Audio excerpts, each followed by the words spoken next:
Electrophoretic technology mimics the effect of ink on paper. The screens reflect light, unlike conventional backlit displays that emit light.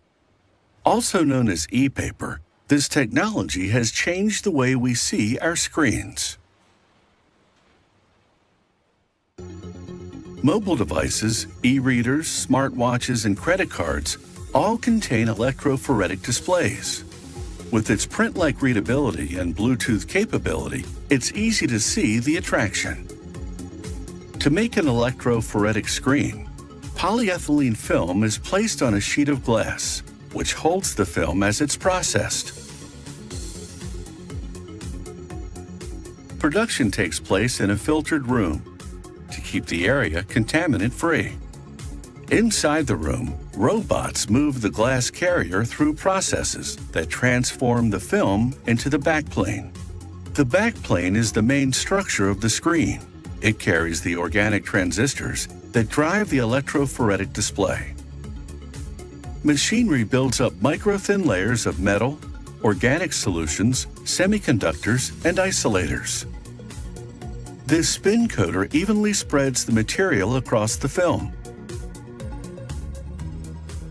Nozzles apply an organic solution that acts as a booster for the semiconductors. The spin coater closes and rotates the glass carrier to spread the deposited material by centrifugal force. The automated system adds layers of semiconductors, electrical isolators, and metal. A rinse of deionized water cleans the coated film, and a blast of air blows off the water. Rollers apply gentle pressure to ensure the film sticks to the glass, even when positioned vertically.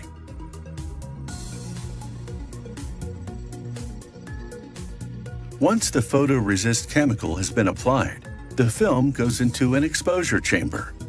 A pattern mask is placed in front of the film to block out lighting in some areas. The exposure defines the structure of the metal layers, so that when combined with the other materials, they'll serve as transistors.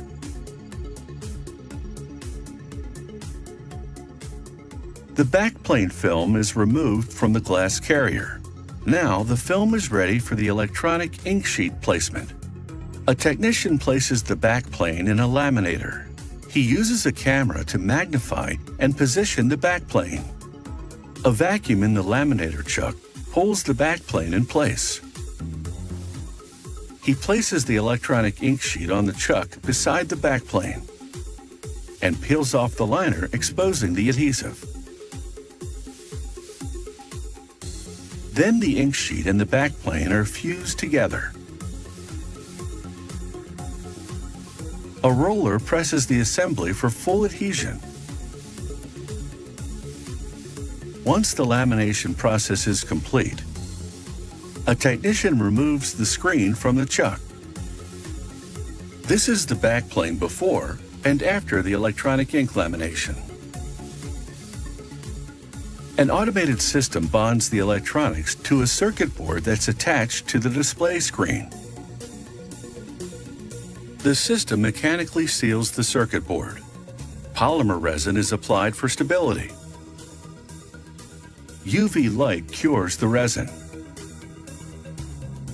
This is the electrophoretic display before and after the electronics have been added. This particular display screen will be an e-reader. They load a graphic with black strips onto the screen. The strips serve as reference points as a printer applies a combination red, green, and blue filter. The filter adds the option of colored text or pictures. The primary colors can be combined to create other shades, expanding the visual possibilities of the electronic ink. A machine bends a sample screen repeatedly to confirm that the sample is flexible enough to be formed into a bracelet or credit card.